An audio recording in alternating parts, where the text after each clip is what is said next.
situations that you know about. You just need a reason to get it in your mouth.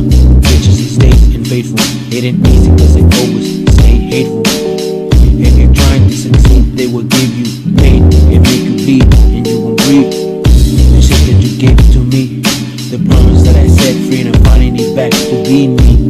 I can honestly say that you're the worst to me, and that's the key. One less bitch, don't worry about my promise, you ain't gotta snitch.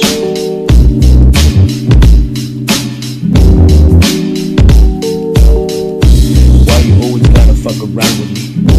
You can go outside and get a date for free, but when you see me talking with the girl, you automatically assume that I'm a fucking jerk.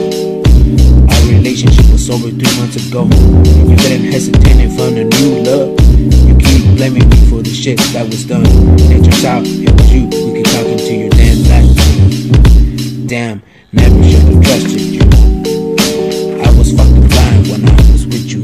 I hope that I find the perfect girl, and this time I need you on my rear. Approaching hooches with a passion has been a long way. Struggle, pain is every day. I'm kicking the door of this fucking flow. Shout out to Tupac and the greatest, biggest moms. West Coast, East Coast, you let them know we are fucking tired of this hoes. So you want the back. Now this is for a special girl, a special lady.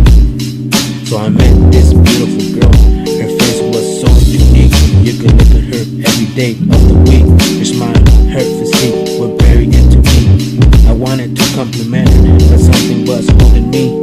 I asked her, how old are you? She said, I'm 21, nice to meet you. I guess we're the same size. It's good I get to see you. She brought the conversation that she had a kid and a husband was waiting for her at the crib. Fuck, I felt really bad.